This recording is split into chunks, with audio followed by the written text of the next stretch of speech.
வணக்கம். உள்ளது உள்ளபடியை வழங்குவதற்காக ஹேமா ராகேஷ். இன்றைய உள்ளது உள்ளபடி நிகழ்ச்சியில் தமிழகத்தின் பல இடங்களில் குழந்தைகள் மற்றும் மகளிர் காப்பகங்கள் உரிய அங்கீகாரமின்றி செயல்படுவதாக பல தரப்பிலிருந்து குற்றச்சாட்டுகள் எழுந்து வருவது வாடிக்கையாகவே இருக்கிறது.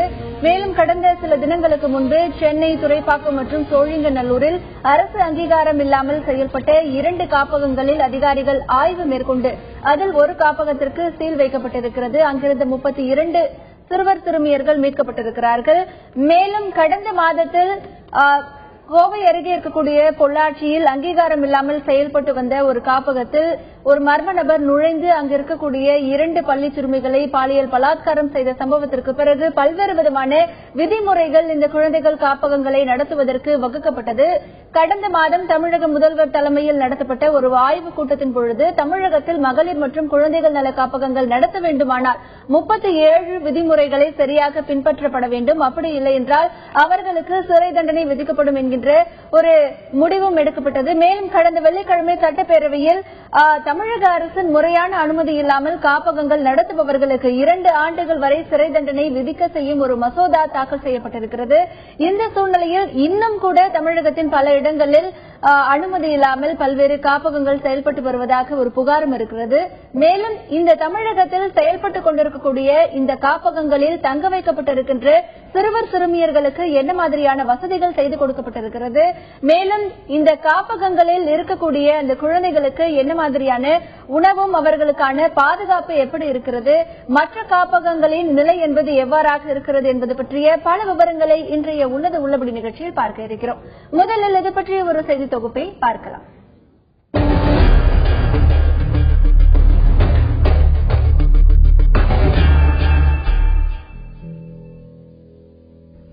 தமிழ்நாட்டில் அரசு அனுமதியின்றி குழந்தைகள் காப்பகம் நடத்தினால் அவர்களை தண்டிக்கும் வகையில் சமீபத்தில் தமிழக சட்டசபையில் சட்ட மசோதா தாக்கல் செய்யப்பட்டுள்ளது. இதன்படி மகளிர் மற்றும் குழந்தைகள் காப்பகங்களை குறிப்பிட்ட காலத்திற்குள் பதிவு செய்யாவிட்டால் 2 ஆண்டுகள் வரை சிறை தண்டனையும் ரூபாய் 50,000 அபராதமும் விதிக்கப்படும். மேலும் உரிமம் மற்றும் பதிவு சான்றிதழில் குறிப்பிடப்படும் விதிமுறைகளை பின்பற்றாவிட்டால் குறைந்தபட்சம் 2 ஆண்டுகளும் அதிகபட்சம் 3 ஆண்டு சிறை தண்டனையும் ரூபாய் 50,000 அபராதமும் விதிக்கப்படும் என்று தெரிவிக்கப்பட்டுள்ளது. இதைத் தொடர்ந்து தமிழ்நாட்டில் அரசு அனுமதி இல்லாமல் செயல்படும் குழந்தைகள் காப்பகங்கள் மீது அதிகாரிகள் நடவடிக்கை எடுத்து வருகிறார்கள். சென்னையை அடுத்த துறைப்பாக்கத்தில் அரசு அங்கீகாரம் பெறாமல் தனியார் குழந்தைகள் காப்பகம் ஒன்று செயல்படுவதாக புகார் வந்ததன் பேரில் அதிகாரிகள் ஆய்வு மேற்கொண்டனர். ஆய்வில் காப்பகம் அரசு அங்கீகாரம் பெறாமல் செயல்படுவதும் போதிய இடவசதியின்றி இருப்பதும் தெரியவந்தது. அங்கிருந்த 15 சிறுமிகளும் 8 சிறுவர்களும் மீட்கப்பட்டு அனுமதி பெற்ற வேறொரு காப்பகத்திற்கு மாற்றப்பட்டுள்ளனர். அரசு விதிமுறைகளின்படி வசதிகளை மேம்படுத்த காப்பக நிர்வாகத்திற்கு 15 நாட்கள் அவகாசம் வழங்கப்பட்டுள்ளது. இதேபோன்று சோழிங்கநல்லூர் பகுதியில் அடிப்படை வசதிகளின்றி செயல்பட்டு வந்த காப்பகத்திற்கு சீல் வைக்கப்பட்டு 10 ஆண் குழந்தைகள் மற்றும் 14 பெண் குழந்தைகள் மீட்கப்பட்டுள்ளனர்.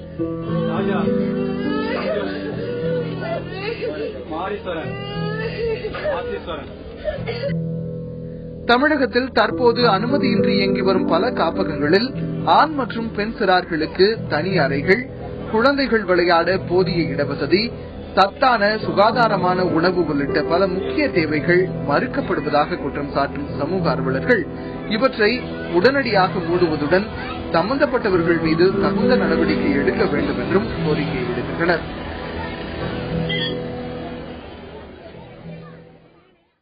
தமிழகத்தில் அரசு மற்றும் தனியார் சார்பில் பல்வேறு குழந்தைகள் காப்பகங்கள் நடத்தப்பட்டு வருகின்றன. மேலும் அதை பற்றிய ஒரு சில அடிப்படை விவரங்களை இப்பொழுது நாம் பார்க்கலாம். தமிழகத்தில் காப்பகங்கள் என்று பொறுத்தவரை கிட்டத்தட்ட அரசு காப்பகம் என்று பார்க்கும் பொழுது 71 காப்பகங்கள் நடத்தப்பட்டு வருகின்றன. தனியார் என்று பார்க்கும் பொழுது பல்வேறு விதமான காப்பகங்கள் நடத்தப்பட்டு வருகின்றன. மேலும் 2012ஆம் ஆண்டு எடுக்கப்பட்ட கணக்கெடுப்பின்படி அரசு மற்றும் தனியார் காப்பகங்கள் என்று பார்த்தால் 850 காப்பகங்கள் இருந்தன. அதே நேரத்தில் இந்த காப்பகங்களுக்கு மத்திய அரசு சார்பாகவும் நிதி வழங்கப்பட்டு வருகிறது. மேலும் கடந்த சில ஆண்டுகளாகவே மத்திய அரசிடமிருந்து நிதி சரியாக கொடுக்கப்படாத காரணத்தினால் இந்த காப்பகங்கள் ஒரு சில காப்பகங்கள் மூடப்பட்டதாகவும் தகவல்கள் நமக்கு கிடைக்கின்றன. தற்பொழுது இன்றைய உள்ளது உள்ளபடி நிகழ்ச்சியில் இது களத்திலிருந்து நேரடியாக நம்முடைய சென்னை செய்தியாளர் கோகுல் பல்வேறு விவரங்களை பதிவு செய்ய காத்திருக்கிறார். மேலும் கோவையில் இருக்கக்கூடிய எமது செய்தியாளர் நேசராஜ் கோவையில் செயல்பட்டு வரும் காப்பகங்கள் பற்றி பல்வேறு கள தகவல்களை தர காத்திருக்கிறார். இன்றைய உள்ளது உள்ளபடி நிகழ்ச்சியில் நம்முடைய செய்தி அரங்கிற்கு வருகை தந்து தம்முடைய கருத்துக்களை பதிவு செய்ய இருக்கிறார் சமூக ஆர்வலர் திரு பாடம் நாராயணன். மேலும் இன்றைய உள்ளது உள்ளபடி நிகழ்ச்சியில் மதுரை செய்தி அரங்கிலிருந்து தன்னுடைய கருத்தை பதிவு செய்ய இருக்கிறார் மக்கள் நல மையத்தைச் சேர்ந்த திரு காலமேகம். நிகழ்ச்சிக்குள் செல்வதற்கு முன்பாக தமிழகத்தில் இருக்கக்கூடிய காப்பகங்கள் மற்றும் இந்த காப்பகங்களை நடத்துவதற்கு என்ன மாதிரியான விதிமுறைகள் இருக்கிறது என்பது பற்றிய ஒரு சில அடிப்படை விவரங்களை பார்க்கலாம். தமிழகத்தில் காப்பகங்கள் என்று வரும்பொழுது மொத்த காப்பகங்கள் என்று பார்த்தால் அரசு மற்றும் தனியார் ஆகிய இணைத்தும் 600க்கும் மேற்பட்ட காப்பகங்கள் இருக்கின்றன. அரசு குழந்தைகள் காப்பகம் என்று பார்த்தால் 71 காப்பகங்கள் செயல்பட்டு வருகின்றன. மேலும் காப்பகம் அமைக்க விதிமுறைகள் என்று பார்க்கும் பொழுது இளைஞர் நீதி சட்டம் 2006 கீழ் பாதுகாப்பு மற்றும் பராமரிப்பு மேற்கொள்ளப்பட வேண்டும் என்கின்ற விதிமுறை இருக்கிறது. சமூக நலம் மற்றும் சமூக பாதுகாப்பு துறையில் பதிவு செய்யப்பட வேண்டும் என்கின்ற ஒரு விதிமுறையும் இருக்கிறது. மேலும் இந்த காப்பகங்கள் அமைக்கும் பொழுது ஆண் பெண் குழந்தைகளுக்கு என தனித்தனி கட்டிடங்கள் அமைக்கப்பட வேண்டும் என்கின்ற ஒரு விதிமுறையும் இருக்கிறது. மேலும் 50 குழந்தைகளுக்கு ஒரு விடுதி காப்பாளர் இருக்க வேண்டும் என்று இந்த விதிமுறை சொல்கிறது. பல்வேறு காப்பகங்களில் இது எப்படி செயல்படுத்தப்பட்டு வருகிறது என்பதுதான் கேள்விக்குறி. 24 மணி நேரமும் பாதுகாப்பு பணியில் பாதுகாவலர்கள் இருக்க வேண்டும் என்கின்ற ஒரு விதிமுறையும் அரசு சொல்கிறது. மேலும் விதிமுறைகள் என்று பார்க்கும் பொழுது விடுதி காப்பாளர் அல்லது துணை விடுதி காப்பாளர் விடுதியில் கண்டிப்பாக இருக்க வேண்டும். அவர்களுடைய கண்காணிப்பில் குழந்தைகள் இருக்க வேண்டும். மேலும் இந்த காப்பகத்தை சுற்றி சுற்றுச்சுவர் நிச்சயமாக எழுப்பப்பட வேண்டும் என்கின்ற ஒரு விதிமுறையும் இருக்கிறது. மேலும் இதை சரியாக செயல்படுத்தாத போது என்ன மாதிரியான தண்டனைகள் கிடைக்கும் என்று பார்த்தால் காப்பகத்தை உரிய நேரத்தில் பதிவு செய்யாவிட்டால் 2 ஆண்டுகள் சிறை தண்டனையும் 50,000 ரூபாய் அபராதமும் விதிக்கப்படும் என்கின்ற ஒரு தண்டனை இருக்கிறது. மேலும் இந்த விதிமுறைகளை மீறினால் 3 ஆண்டு சிறை 50,000 ரூபாய் அபராதம் விதிக்கக்கூடிய சூழலும் இருக்கிறது. மேலும் தொடர்ந்து விதிமுறைகளை மீறும் பட்சத்தில் 5 ஆண்டுகள் வரை சிறை 1 லட்சம் ரூபாய் வரை அபராதம் விதிக்கக்கூடிய வாய்ப்பு இருக்கிறது. மேலும் தமிழகத்தில் இருக்கக்கூடிய இந்த காப்பகங்கள் அனைத்தும் இந்த விதிமுறைகளை சரியாக கடைபிடித்து வருகின்றனவா, இதை ஆய்வு செய்வது யார் என்பது பற்றி பல விவரங்களை பார்க்க இருக்கிறோம். முதலில் சென்னையில் இருக்கும் எமது செய்தியாளர் கோகுலிடம் பேசலாம். கோகுல், இப்ப சென்னையை பொறுத்த வரைக்கும் அரசு மற்றும் தனியார் சார்பாக எத்தனை காப்பகங்கள் செயல்பட்டு வருகின்றன? அதுல எத்தனை சிறுவர் சிறுமியர்கள் தங்கி படிச்சுட்டு இருக்காங்க? நிச்சயமாகமா சென்னையை பொறுத்தளவு சென்னையில மட்டும் 82 காப்பகங்கள் இருப்பதாக சமூக நலத்துறையுடைய அதிகாரிகள் தெரிவிச்சிருக்காங்க. அந்த 82 காப்பகத்துல தற்பொழுது அதிகாரிகள் ஆய்வு செய்ததில் சரியான இடவசதிகள் இல்லாத காரணத்தாலும் முறையாக அனுமதி இல்லாத காரணத்தாலும் தற்பொழுது 8 காப்பகங்கள் மூடப்பட்டிருப்பதாகவும் அரசால் முறையாக 40 காப்பகங்கள் மட்டுமே அனுமதி வாங்கியிருப்பதாகவும் 34 காப்பகங்கள் தற்பொழுது அனுமதிக்காக விண்ணப்பித்திருப்பதாகவும் அதிகாரிகள் தரப்பில் தெரிவிக்கப்பட்டிருக்கு.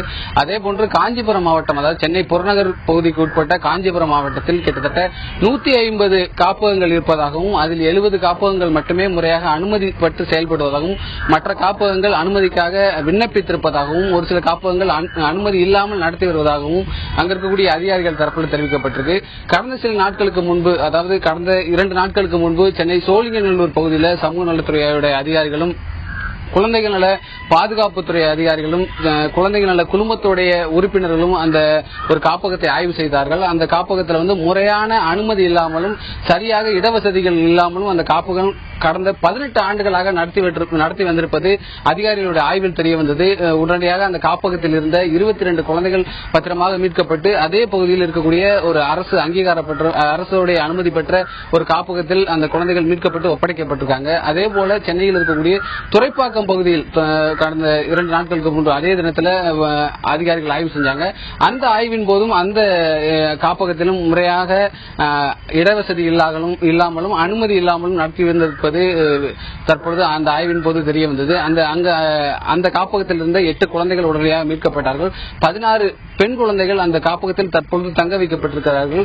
முறையாக அனுமதி பெற்ற பின்பும் இடவசதிகளை முறையாக சரி செய்த பின்பும் அந்த காப்பகத்திற்கு அனுமதி வழங்கப்படும். அதுவரை ஒரு சில கால அவகாசம் அந்த காப்பகத்தில் இருக்கக்கூடிய நிர்வாகிகளுக்கு கொடுக்கப்பட்டிருப்பதாக அதிகாரிகள் தரப்பில் தெரிவிக்கப்பட்டிருக்கு. அதே போன்று கடந்த மே மாதம் 31ஆம் தேதி காஞ்சிபுரம் மாவட்டம் ஒரத்தூர் என்ற ஊர்ல ஆனந்த் என்ற சிறுவன் அந்த காப்பகத்தில் தங்க வைக்கப்பட்டிருந்த ஆனந்த் என்ற சிறுவன் கிணத்தில் தவறி விழுந்து பரிதாபமாக உயிரிழந்திருக்கான். அதற்கான காரணத்தை விசாரித்த போது அந்த காப்பகத்தில் அந்த சிறுவனை வேலை வாங்கியதாகவும், அதாவது மாடுகள் ஒரு சில இருந்ததாகவும், அதற்காக மாடுகளுக்கு வைக்கல் போன்ற பொருட்களை போடுவதற்காக ஒரு சில வேலைகளை வாங்கி வந்ததாகவும், அந்த வேலைகளில் அருகில் இருக்கக்கூடிய கிணற்றில் தவறி விழுந்து அந்த சிறுவன் பரிதாபமாக உயிரிழந்திருக்கான். அதனையொட்டி காஞ்சிபுரம் மாவட்டத்திற்கு உட்பட்ட அதிகாரிகள் அந்த காப்பகத்தை ஆய்வு செய்து அந்த காப்பகத்தை மூடியுள்ளனர். அதே போன்று கடந்த ஆண்டு செப்டம்பர் மாதம் இதே போன்று காஞ்சிபுரம் மாவட்டத்தில் இருக்கக்கூடிய ஒரு காப்பகத்தில் ஒரு சிறுவன் மர்மமான முறையில் உயிரிழந்துள்ளான். அந்த சிறுவன் உயிரிழந்ததற்கான காரணம் இது குறித்து போலீசார் தற்போது வழக்கு பதிவு செய்து விசாரித்து வர்றாங்க. அந்த காப்பகத்தில் இருந்த 2 சிறுவர்களையும் போலீசார் கைது பண்ணி தீவிரமா விசாரணை நடத்துறாங்க. அந்த சிறுவன் உயிரிழந்ததற்கான காரணம் என்ன, கொலை செய்யப்பட்டானா, வேறு எதற்காக இறந்தான் என்பது குறித்து போலீசார் தற்பொழுது வழக்கு பதிவு செய்து கிட்டத்தட்ட 6 மாதத்திற்கு மேலாக அந்த வழக்கு நடந்து வருகிறது. இது போன்ற ஒரு சில காப்பகங்கள், பாதுகாப்பு இல்லாத காப்பகங்கள் தற்பொழுது அதிகாரிகளால் கண்காணிக்கப்பட்டு வருகிறது. கிட்டத்தட்ட 15 காப்பகங்கள் காஞ்சிபுரம் மாவட்டத்தில் மட்டும் தற்பொழுது கண்காணிக்கப்பட்டு மூடப்பட்டிருப்பதாக அதிகாரிகள் தற்பொழுது தெரிவிச்சிருக்காங்க. சென்னை மாநகரத்தை பொறுத்தளவு 8 காப்பகங்கள் இதுவரை மூடப்பட்டிருப்பதாகவும், தற்பொழுது 34 காப்பகங்களை அதிகாரிகள் கண்காணித்து வருவதாகவும், விரைவில் அவர் அந்த காப்பகத்தை நேரில் ஆய்வு செய்து முறையாக இடவசதிகளோ பாதுகாப்பு வசதிகளோ மற்ற அரசு விதிமுறைகள் பின்பற்றாமல் இருந்தால் அந்த காப்பகத்தை விரைவில் மூட உள்ளதாக அதிகாரிகள் தரப்பில் தெரிவிச்சிருக்காங்க. தொடர்ந்து பேசலாம் கோகுல். சென்னையை பொறுத்தவரை காப்பகங்கள் என்று பார்க்கும் பொழுது பல்வேறு காப்பகங்கள் அவர்களுடைய அனுமதிக்காக தற்பொழுது விண்ணப்பித்திருப்பதாக நம்முடைய செய்தியாளர் கருத்தை பதிவு செய்திருக்கிறார். திரு பாடம் நாராயணன் அவர்களிடத்தில் பேசலாம். வணக்கம் சார். இப்போ ஒரு குழந்தைகள் காப்பகம் அப்படின்னு பொறுத்த வரைக்கும் அந்த வசிக்கக்கூடிய குழந்தைகளுக்கு என்ன மாதிரியான அடிப்படை வசதிகள் செஞ்சு கொடுக்கணும்னு விதிமுறையில் இருக்கு? நான் அந்த விஷயத்தை சொல்வதற்கு முன்னால சில புள்ளி விவரங்கள்ல உள்ள கொடுத்த புள்ளி விவரங்கள் உள்ள தவறுகளை சுட்டிக்காட்ட விரும்புகின்றேன்.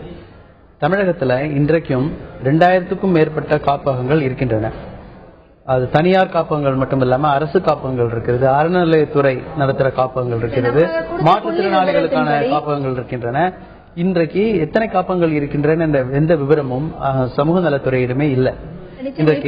புள்ளி விவரம் என்று பார்க்கும்பொழுது அரசிடத்துல அங்கீகாரம் பெற்று இயங்கக்கூடிய காப்பகங்கள் தான், அதை மீறி பல்வேறு காப்பகங்கள் இருக்கின்றன.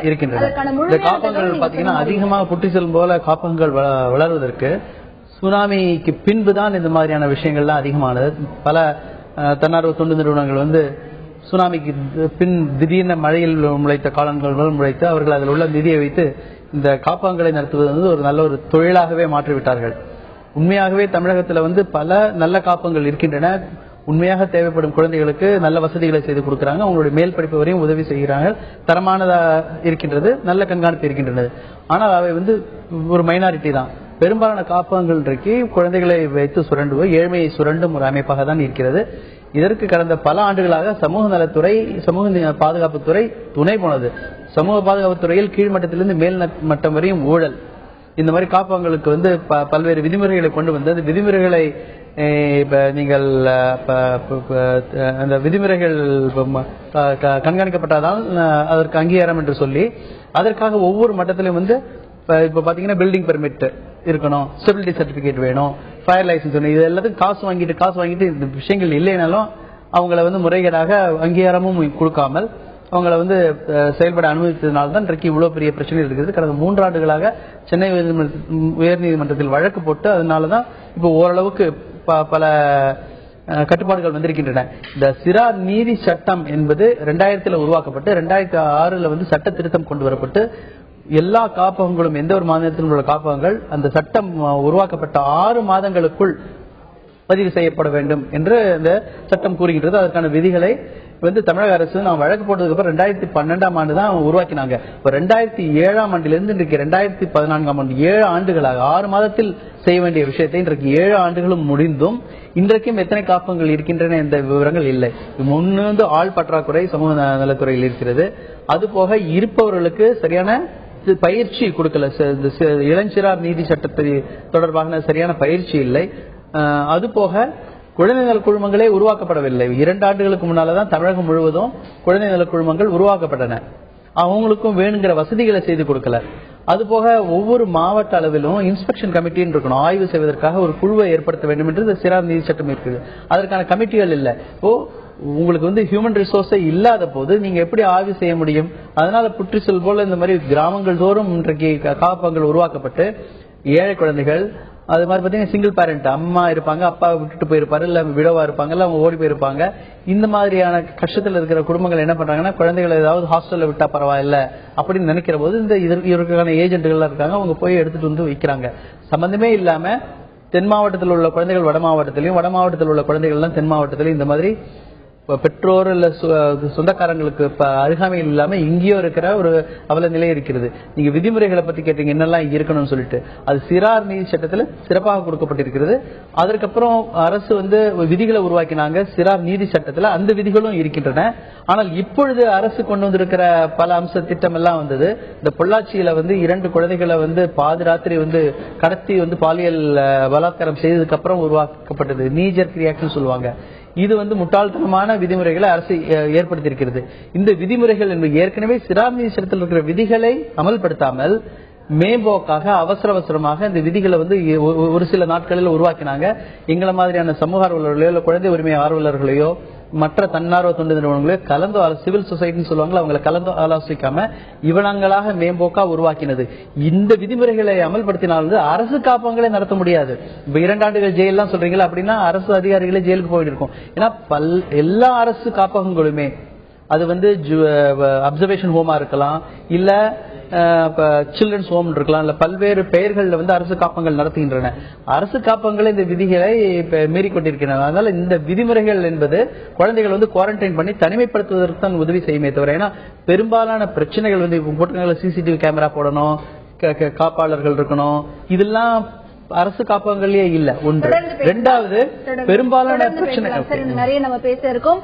இன்றைய சூழ்நிலையில் தமிழகத்தில் இருக்கக்கூடிய காப்பகங்கள் என்று பார்த்தால் அரசு கொடுத்திருக்கக்கூடிய கணக்கெடுப்பின்படி, அதுவும் அமைச்சர் சொல்லி இருக்கக்கூடிய கணக்கெடுப்பின்படி அரசு காப்பகங்கள் 71 தான் இருக்கின்றன என்று கூறப்பட்டிருக்கிறது. ஆனால் இதையும் மீறி, அங்கீகாரம் இல்லாமலும் விதிமுறைகளை மீறியும் பல்வேறு காப்பகங்கள் செயல்பட்டுக் கொண்டிருக்கின்றன. ஆனால் அந்த காப்பகங்கள் குறித்த எண்ணிக்கை எவ்வளவு என்பது நம்முடைய அதிகாரிகளிடத்திலேயே இல்லை என்கின்ற ஒரு குற்றச்சாட்டு இங்கே பதிவு செய்யப்படுகிறது. மேலும் இந்த காப்பகங்கள் இயங்குவதற்கு என்ன மாதிரியான விதிமுறைகள் இருக்கின்றன, அதை எப்படி பயன்படுத்த வேண்டும், இப்பொழுது அந்த காப்பகங்கள் எல்லாம் அதை நடைமுறைப்படுத்திக் கொண்டிருக்கின்றனவா என்பது உள்ளிட்ட பல தகவல்களை பார்க்கலாம்.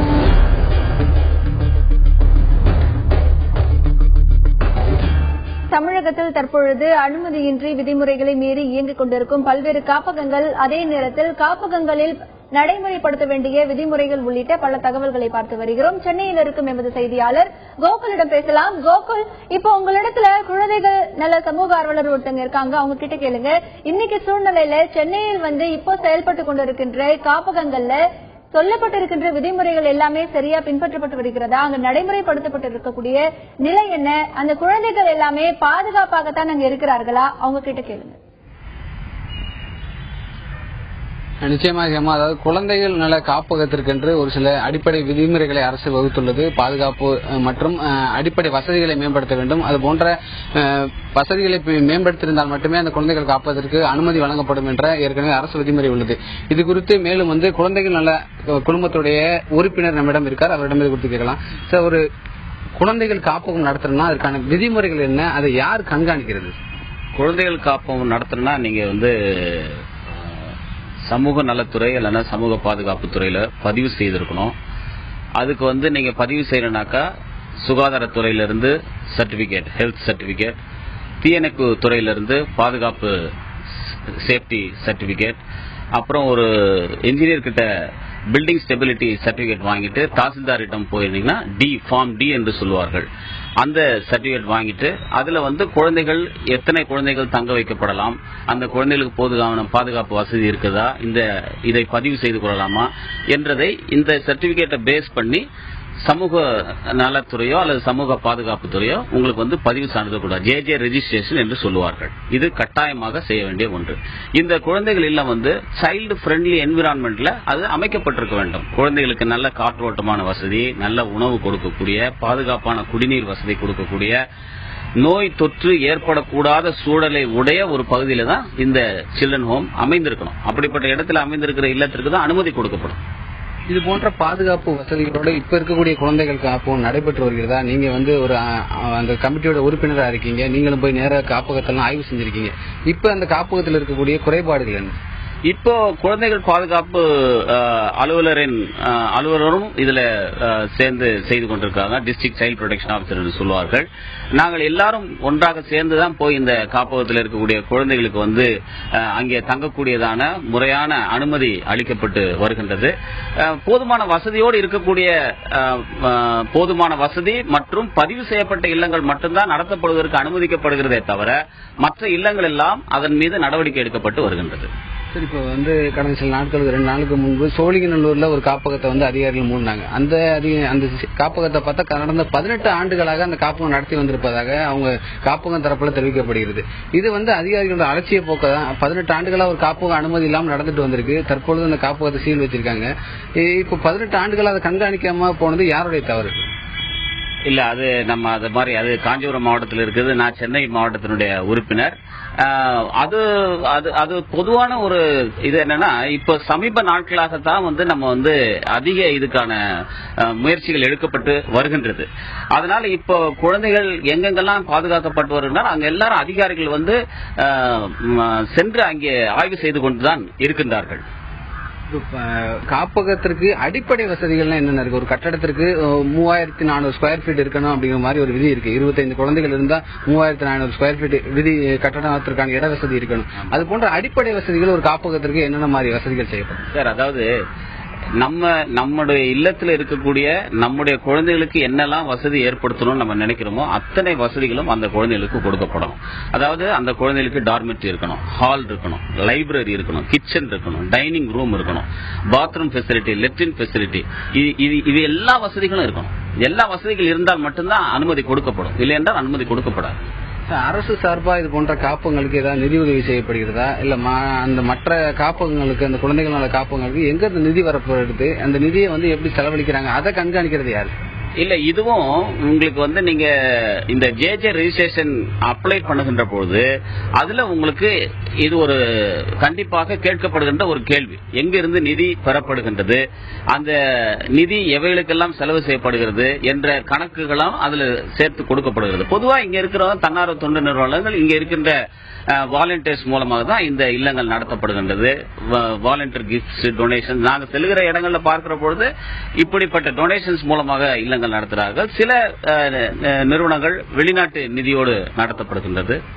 சார், இப்போ வந்து ஒரு காப்பகத்திற்கு, அதாவது இப்போ நம்ம மற்ற விடுதிகள்ல பாத்தீங்கன்னா ஒரு இது மாதிரி இருக்கும், சாப்பாடு திங்கட்கிழமை இந்த சாப்பாடு ஒரு டைம் டேபிள் மாதிரி போட்டு கொடுத்துருப்போம். இது போன்ற குழந்தைகள் காப்பகத்திற்கு இது போன்ற உணவுகளுக்கான ஏதாவது டைம் டேபிள் போட்டு நீங்க அரசு சார்பாக வகுத்து கொடுத்துருக்கீங்களா? ஒரு சில காப்பகத்துல ஒரு குற்றச்சாட்டு இருக்கு, அதாவது இரவு நேரத்துல சாப்பாட்டுக்காக குழந்தைகள் காத்திருக்கக்கூடிய ஒரு சூழ்நிலை இருக்கு. ஏதாவது வெளியில இருந்து டோனர்ஸ் ஏதாவது கொடுக்க காத்திருக்கக்கூடிய சூழ்நிலை இருக்கு. அரசு சார்பா இந்த சாப்பாடுகளை வந்து சுகாதாரமான முறையில ஆரோக்கியமான உணவுகளை கொடுக்கணும் அப்படிங்கிற மாதிரி வகுத்து கொடுக்கப்படும். அதாவது இந்த உணவு தான் கொடுக்கணும்னு ஒரு டைம் டேபிள் கொடுக்கப்படல. ஆனா ஆரோக்கியமான உணவு, ஒரு டயட் ஸ்கேல் கண்டிப்பாக ஃபாலோ பண்ணணும் என்பது ஒரு நாம் கண்டிப்பாக அது இருக்கின்றது. அதாவது ஒரு குழந்தை தான் என்ன உணவு உண்ண போகிறோம் என்பதை அறிவதற்கு அதற்கு சகல உரிமைகளும் இருக்கின்றது. அதனால எல்லா இல்லத்திலையும் கண்டிப்பாக ஒரு டயட் ஸ்கேல், ஒரு டைம் டேபிள் போட்டு வச்சிருப்பாங்க. திங்கட்கிழமை என்ன உணவு, செவ்வாய் என்ன, காலை என்ன, மதியம் என்ன, இரவு என்ன, இந்த டயட் ஸ்கேல் கண்டிப்பாக இருக்கும். அது ஆரோக்கியமாக இருக்கும். அந்த குழந்தைக்கு போதுமான அளவு ஊட்டச்சத்து உடைய ஒரு உணவாக அது இருக்க வேண்டும் அப்படின்றத அரசு சொல்லியிருக்கு. அதாவது ஹேமா, குழந்தைகள் கமிட்டியோட அதிகாரி சொன்னதை கேட்டிருப்பீங்க. அதாவது தற்பொழுது இருக்கக்கூடிய குழந்தைகள் காப்பகத்திற்கு அரசு சார்பாக விதிமுறைகள் வகுத்து கொடுக்கப்பட்டிருக்கு. அந்த விதிமுறைகளை அரசு அதிகாரிகள் வந்து தொடர்ச்சியாக கண்காணித்து வருகிறார்கள். அந்த விதிமுறைகளை மீறக்கூடிய காப்பகங்கள் உடனடியாக மூடப்பட்டு வருவதாக அதிகாரி தரப்பில் தெரிவிக்கப்பட்டிருக்கு. ஹேமா, தொடர்ந்து பேசலாம். கோகுல், கோவையில் இருக்கும் கள நிலவரம் என்ன என்பது பற்றி எமது செய்தியாளர் நேசராஜிடம் கேட்கலாம். நேசராஜ், இப்ப கோவையில எத்தனை அரசு குழந்தைகள் காப்பகம் இயங்கிக்கிட்டு இருக்கு? ஏன்னா கடந்த மாதம் நடத்தப்பட்ட சோதனையில அங்கீகாரம் இல்லாத பல குழந்தைகள் காப்பகங்கள் மூடப்பட்டதா செய்திகள் வந்திருக்கு. இப்போ எத்தனை காப்பகங்கள் இயங்கிட்டு வருது? அங்க இருக்கக்கூடிய வசதிகள் எல்லாம் அந்த குழந்தைகளுக்கு போதுமானதாக இருக்கிறதா? குறிப்பா பாத்தீங்கன்னா ஹேமா, கோவை மாவட்டத்தில் மொத்தம் 94 குழந்தை காப்பகங்கள் இயங்கி வருகின்றன. இதுல குறிப்பாக 25 குழந்தை காப்பகங்கள் அரசுக்கு சொந்தமானவை. இதுல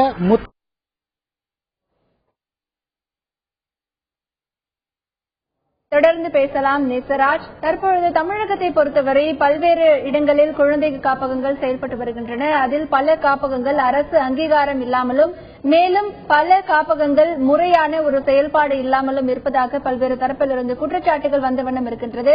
தற்பொழுது மதுரையில் இருக்கும் திரு காளமேகம் அவர்களிடத்தில் பேசலாம். வணக்கம் திரு காளமேகம்.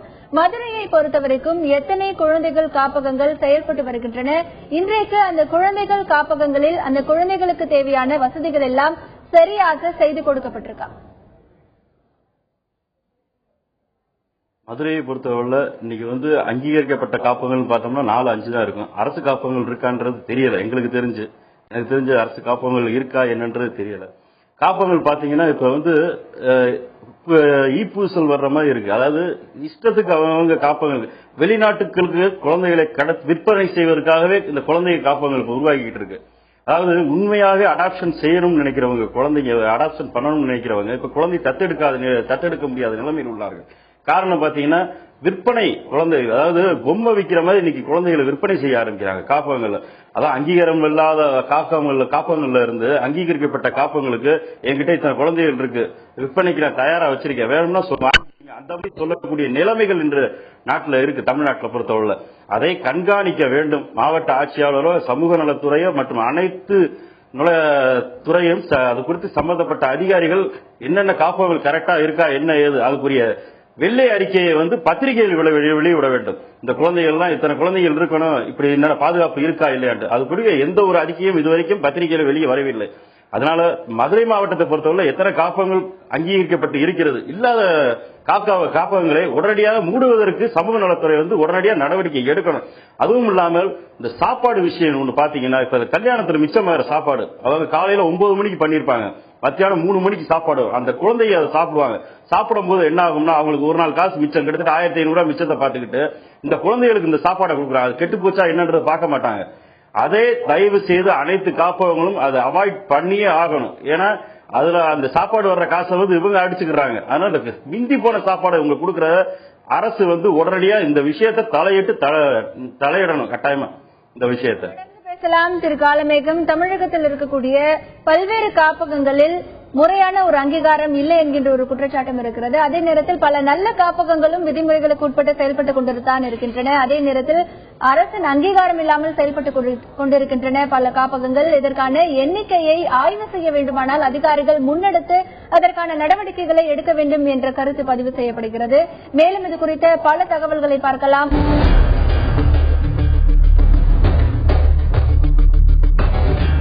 தமிழகத்தில் இருக்கக்கூடிய காப்பகங்களின் நிலை பற்றி பல தகவல்களை பார்த்து வருகிறோம். நெல்லையில் தற்பொழுது எத்தனை காப்பகங்கள் இருக்கின்றன, அந்த காப்பகங்களில் வசிக்கக்கூடிய குழந்தைகளுக்கு பாதுகாப்பு மற்றும் அடிப்படை வசதிகள் எந்த அளவிற்கு இருக்கிறது என்பது குறித்த தகவல்களை பதிவு செய்கிறார் எம்முடைய நெல்லை செய்தியாளர் தெய்வானை. நெல்லை மாவட்டத்தில் பாத்தீங்கன்னா 70 காப்பகங்கள் அரசு அனுமதியோட இயங்கப்பட்டு வருது. இது மட்டும் இல்லாம 28 காப்பகங்கள் அரசு அனுமதிக்காக காத்திருப்போர் பட்டியல இருக்குது.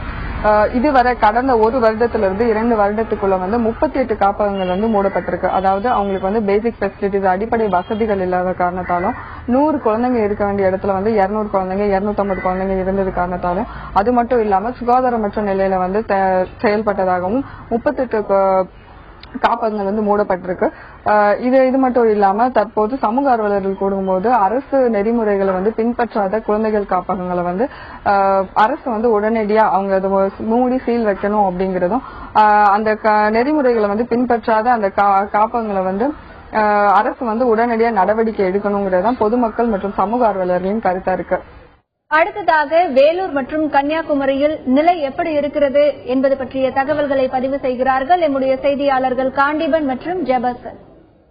வேலூர் மாவட்டம் முழுவதும் 73 காப்பகங்கள் செயல்பட்டு வருகிறது. இது கிறிஸ்துவ அறக்கட்டளைகள் மூலமாக 46 குழந்தைகள் நல காப்பகமும் 9 குழந்தைகள் நல காப்பகங்கள் முஸ்லீம் அறக்கட்டளைகள் மூலமாகவும் 18 குழந்தைகள் நல காப்பகங்கள் இந்து அறக்கட்டளைகள் மூலமாக செயல்பட்டு வருகிறது. இதில் அகரம்சேரி, அதாவது பள்ளிக்கொண்டு அடுத்த அகரம்சேரியில் இருக்கக்கூடிய குழந்தைகள் காப்பகம் போதிய வருமானம் இல்லாத காரணத்துக்காக கடந்த 2 வாரத்திற்கு முன்பு செயல்படுத்த முடியாது என்று அதனுடைய நிர்வாகம் கூறி அந்த காப்பகத்தை மூடி இருக்கிறாங்க. மேலும் கடந்த 2 மாதங்கள்ல 6 காப்பகங்களுக்கு சரிவர பராமரிப்பு இல்லை என்று காரணம் காட்டி மாவட்ட குழந்தைகள் நல அலுவலர்கள் மூலம் நோட்டீஸ் அனுப்பப்பட்டதாக தகவல் வெளியாகிறது. இது விளக்கம் கேட்டிருக்கிறார்கள். மேலும் இந்த காப்பகங்கள்ல சுமார் 1000க்கும் மேற்பட்ட குழந்தைகள் பராமரிக்கப்பட்டு வருவதாக மாவட்ட நிர்வாகம் நமக்கு தெரிவித்திருக்கிறது. கன்னியாகுமரி மாவட்டத்தில் நூற்றுக்கணக்கான குழந்தைகள் நல காப்பகங்கள் செயல்பட்டு வருகிறது. இதில் அங்கீகரிக்கப்பட்ட குழந்தைகள் காப்பகம், அதாவது அரசுக்கு சொந்தமாக காப்பகம் என்று பார்க்கும் பொழுது ஒரே ஒரு காப்பகம் செயல்பட்டு வருகிறது. மட்டுமல்லாமல் அரசினுடைய உதவி பெறும் காப்பகங்கள் கிட்டத்தட்ட 55 காப்பகங்கள் செயல்பட்டு வருகிறது. முறையாக அனுமதி பெறாமல் கிட்டத்தட்ட 100க்கும் மேற்பட்ட காப்பகங்கள் கன்னியாகுமரி மாவட்டத்தில் செயல்பட்டு வருகிறது. குறிப்பாக குளச்சல், நாகர்கோவில், ராஜாக்கமங்கலம், கன்னியாகுமரி உள்ளிட்ட இந்த பகுதிகளில் அதிக அளவில் காப்பகங்கள் செயல்பட்டு வருகிறது. இங்கு கடந்த 3 மாதத்தில் புகார்களின் அடிப்படையில் கிட்டத்தட்ட 10க்கும் மேற்பட்ட காப்பகங்கள் சீல் வைக்கப்பட்டு நடவடிக்கை மேற்கொண்டு கிட்டத்தட்ட 30க்கும் மேற்பட்ட மாணவர்கள் அங்கிருந்து மீட்கப்பட்டிருக்கிறார்கள். இங்கிருந்து மீட்கப்படும் மாணவர்களை பார்க்கும் பொழுது கன்னியாகுமரி மாவட்டத்தில் தங்க வைக்கப்படுவதில் அரசுக்கு சொந்தமான திருநெல்வேலியில் இருக்கக்கூடிய காப்பகத்தில் தங்க வைக்கப்படுகிறார்கள். தொடர்ந்து இந்த பகுதியில் மாணவர்கள் அதாவது தங்கக்கூடிய காப்பகங்களில் சோதனை என்பது புகார்கள் வந்தால் மட்டுமே சமூக நலத்துறை அதிகாரிகளாக இருந்தாலும் சரி, குழந்தைகள் பாதுகாப்புத்துறை அதிகாரிகளாக இருந்தாலும் சரி நடவடிக்கைகளை மேற்கொள்கிறார்கள். இந்த பகுதிகளில் அனுமதி இல்லாமல் செயல்படக்கூடிய காப்பகங்கள் அதிக அளவில் இருக்கு. அந்த அதிகாரிகளுக்கும் அந்த தகவல்கள் தெரிந்திருக்க அந்த அதிகாரிகள் அந்த பகுதிகளில் சென்று ஆய்வுகள் மேற்கொள்வதோ, அந்த குழந்தைகளுடைய கட்டமைப்புகள் எந்த அளவுக்கு அங்க காப்பகங்களில் செய்து தரப்படுகிறது என்பதை ஆய்வுகள் மேற்கொள்ள அதிகாரிகள் முன்வரவில்லை என்பது இந்த பகுதியில் இருந்து வரக்கூடிய புகாராக இருக்கிறது. தமிழகத்தின் பல நகரங்களில் காப்பகங்கள் செயல்பட்டு வந்தாலும் நம்முடைய செய்தியாளர்களின் தகவல்களின்படி பல இடங்களில் 100க்கும் மேற்பட்ட காப்பகங்கள் அங்கீகாரம் இல்லாமல் செயல்பட்டு வருவதாக தெரிகிறது. அதிகாரிகள் முறையாக ஆய்வு நடத்தவில்லை என்கின்ற ஒரு குற்றச்சாட்டும் இருக்கிறது. கோவையில் இருக்கும் எமது செய்தியாளர் நேசராஜன் பேசலாம். நேசராஜ், இப்ப கோவையில எத்தனை குழந்தைகள் காப்பகங்கள் இயங்கிட்டு இருக்கு? இப்ப அங்க இருக்கக்கூடிய குழந்தைகளுக்கு எல்லாம் சரியான அளவில் பாதுகாப்பு வசதிகள் மற்றும் அடிப்படை வசதிகள் எல்லாம் செய்து கொடுக்கப்பட்டிருக்கிறதா? குறிப்பாக கோவையில மொத்தம் 94 குழந்தை காப்பகங்கள் இயங்கி வருகின்றன. இதுல குறிப்பாக பொள்ளாச்சி பாலியல் சம்பவத்தை தொடர்ந்து சமூக நலத்துறை சார்பில் ஆய்வு நடத்தப்பட்டது. இந்த ஆய்வுல குறிப்பாக 20 குழந்தைகள் காப்பகம் மூடப்பட்டது. அதுல 8 குழந்தைகள் காப்பகம் தானாகவே மூடுவதாக முன்வந்துள்ளது. இதுல குறிப்பாக அங்குள்ள குழந்தைகளுக்கு தரமான உணவு, மருத்துவ வசதி எதுவும் இல்லாமல் இந்த குழந்தை காப்பகங்களை நடத்துபவர்கள் பணத்தை மையமாக கொண்டே இந்த குழந்தைகள் காப்பகத்தை நடத்தி வருகின்றனர் என பெரிய குற்றச்சாட்டும் எழுந்துள்ளது. குறிப்பாக இந்த குழந்தைகள் காப்பகங்களை அரசு அதிகாரிகள் பணம் வாங்கி கொண்டு அவர்கள் நடத்துங்க அப்படின்னு தெரிவிக்கிறாங்க. இதுல குறிப்பாக சாந்தகுமார் இருக்காரு, சமூக ஆர்வலர், அவர்கிட்ட கேட்போம். சார், இந்த குழந்தைகள் காப்பகங்களை ஒரு மேலோட்டமா தான் அரசு அதிகாரிகள் பாக்குறதா ஒரு மிகப்பெரிய குற்றச்சாட்டு இருக்கு. உங்களுடைய பதில்? இல்ல, இது என்னன்னா சாதாரணமா இன்னைக்கு குழந்தைகள் காப்பகம் ஒரு சின்ன சின்ன ஸ்கூல் தொடங்குற மாதிரி ஆயிடுச்சு. ஒரு 10 குழந்தைங்க இருந்தாலே ஒரு ஸ்கூல் தொடங்குற மாதிரி இன்னைக்கு காப்பகங்கள் பேர்ல வச்சுக்கிட்டு அதோடைய எண்ணிக்கை கணக்கு காமிச்சு அரசுகிட்டையும் தனியார்கிட்டையும் வெளிநாடுகள் நிதி உதவியும் பெறுகிற மாதிரியான ஒரு இந்த காப்பகங்கள் ஆயிடுச்சுங்க.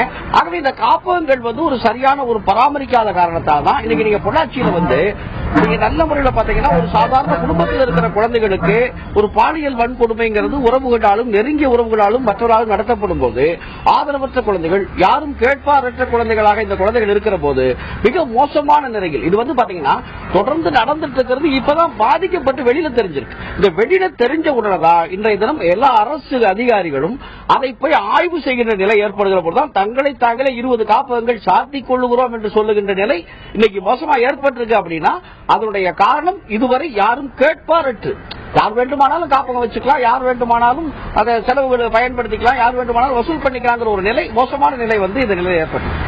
குறிப்பாக இந்த குழந்தை காப்பங்களை ஒரு 33 குழந்தை காப்பங்கள் உரிய அனுமதி வேண்டும் என சமூக நலத்துறை சார்பில் வேண்டுகோள் விடப்பட்டுள்ளது குறிப்பிடத்தக்கது. ஹேமா, தொடர்ந்து பேசலாம். நேசராஜ், திரு பாடம் நாராயணன் அவர்களிடத்தில் பேசலாம். சார், இப்போ பல குழந்தைகள் காப்பகங்கள்ல குழந்தைகளுக்கு சரியான தங்கறதுக்கு இடம் இல்ல, அவர்களுக்கு சாப்பாடு, தண்ணீர், குடிநீர் எதுவுமே இல்ல அப்படிங்கிற ஒரு குற்றச்சாட்டு இருக்கு. அப்ப இதையும் தாண்டி என்ன மாதிரியான குறைபாடுகள், விதிமுறை மீறல்கள் இன்னைக்கு காப்பகங்கள்ல நடந்துட்டு இருக்கு? குறிப்பாக இன்றைக்கு குழந்தைகளை வைத்து காப்பகங்களை நடத்துவது ஒரு பெரிய சுரண்டும் தொழிலாக தமிழகத்தில் மாறிவிட்டது. இந்தியா முழுவதுமே குறிப்பாக பாத்தீங்கன்னா தென் மாநிலங்கள்ல, கேரளாவில், தமிழ்நாட்டில், ஆந்திரால, கர்நாடகாவில் இது அதிகம். ஆனா தமிழகத்துல தான் உச்சகட்டமா இந்தியாவில் உள்ள எல்லா மாநிலங்களை விட அதிகமான எண்ணிக்கையில் காப்பகங்கள் இருக்கிறது தமிழ்நாட்டில் தான்.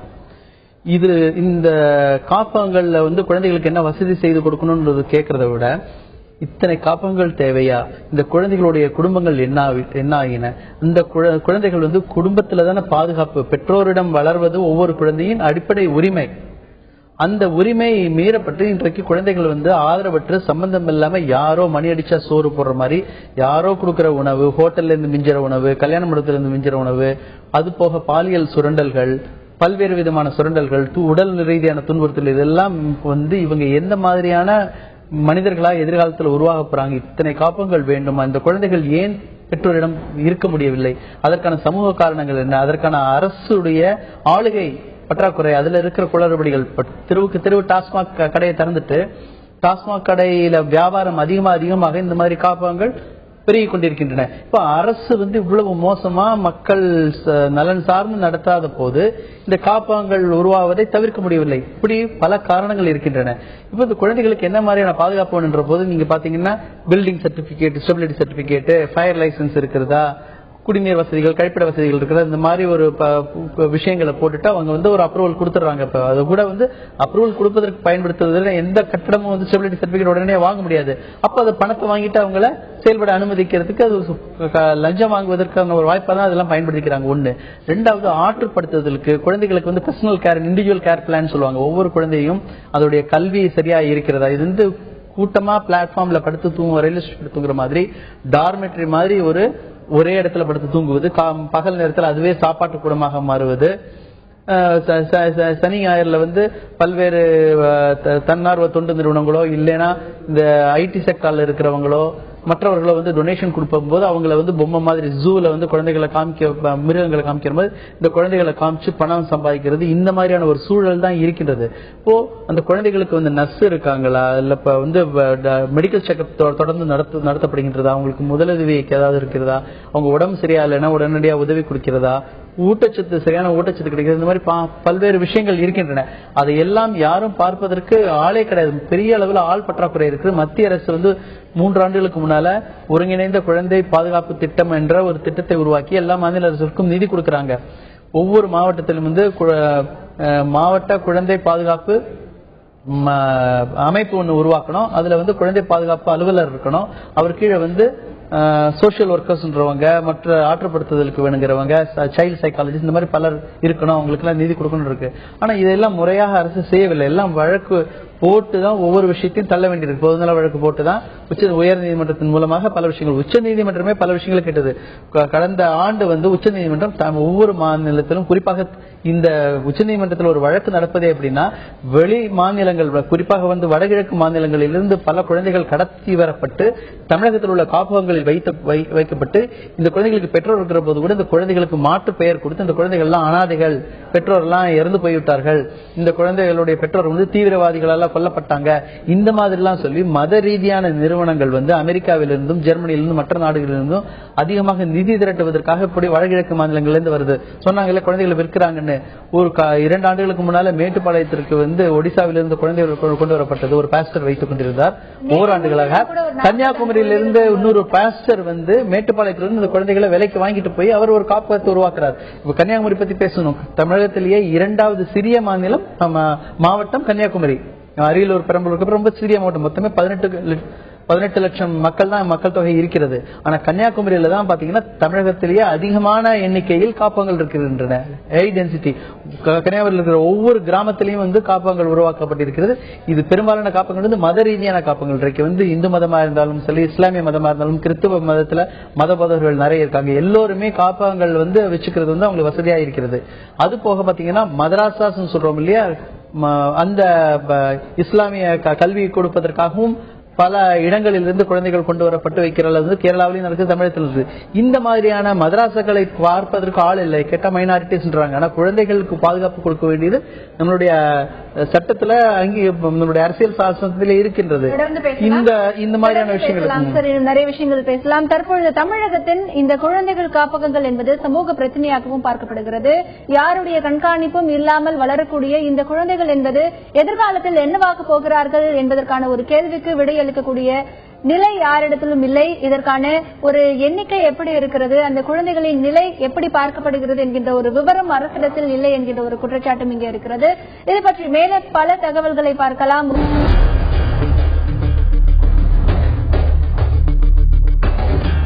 தமிழகத்தில் இருக்கக்கூடிய குழந்தைகள் காப்பகம் பற்றி பல தகவல்களை பார்த்து வருகிறோம். சென்னையில் இருக்கும் எமது செய்தியாளர் கோகுலிடம் பேசலாம். கோகுல், இப்போ தமிழகத்தில் இருக்கக்கூடிய குழந்தை காப்பகங்கள் இயங்குவதற்கு பல்வேறு விதமான விதிமுறைகள் இளைஞர் நீதி சட்டத்திலையும் இருக்கு.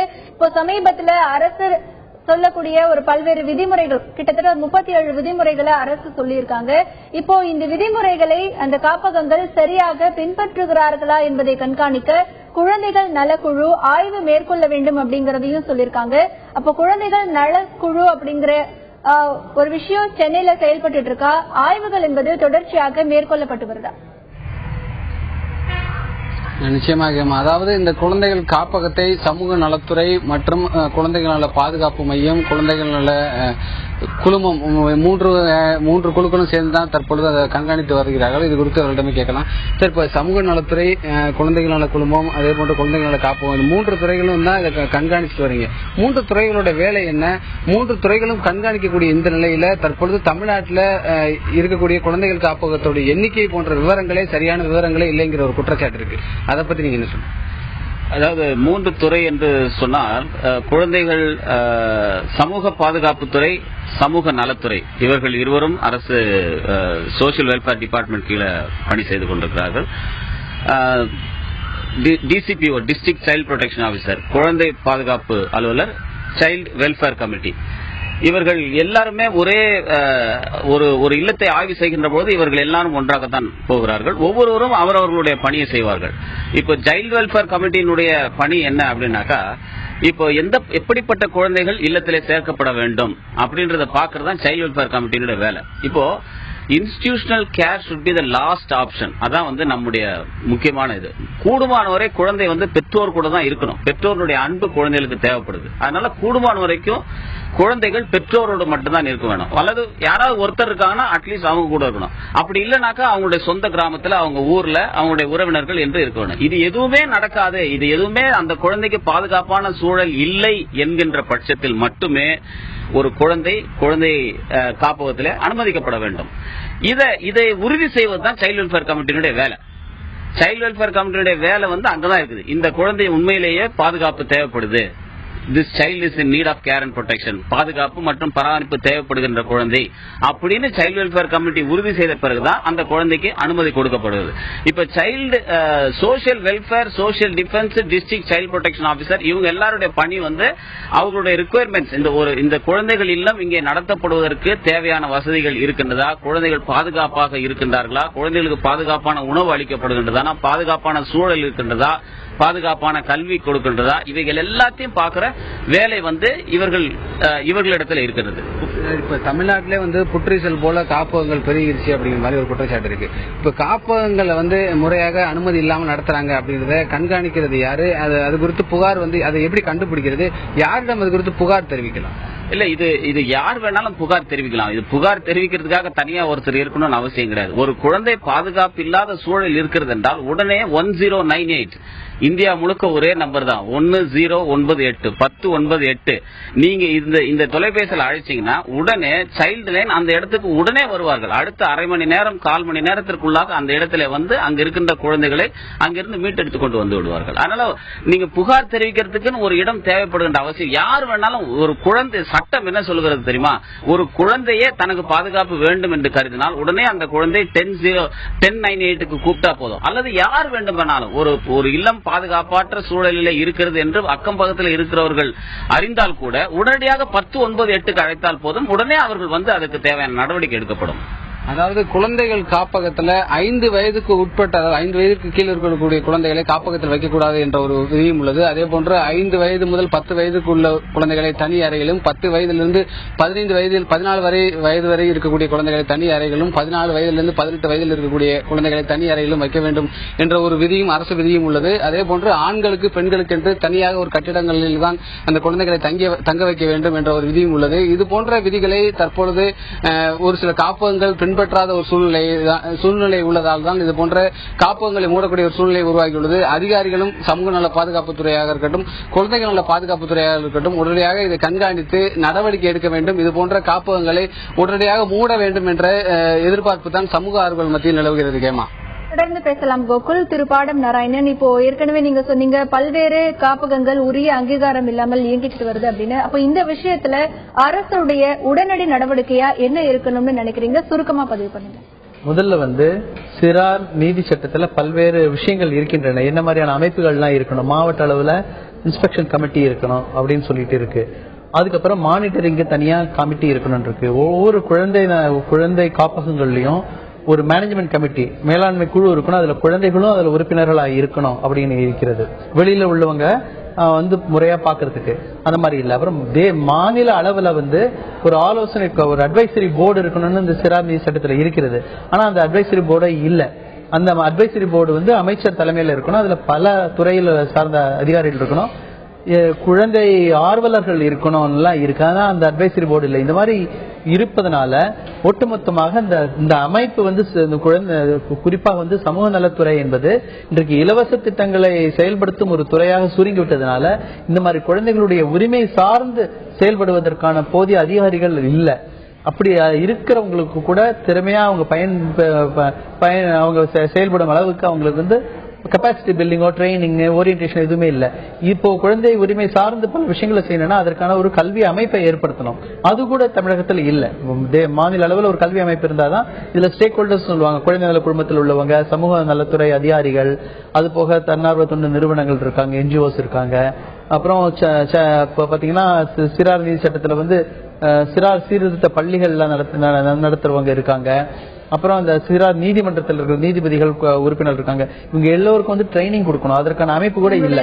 இந்த மாதிரியான விஷயங்கள்லாம் இருக்கும் பொழுதுதான். நன்றி சார், நேரம் குறைவாக இருக்கிறது.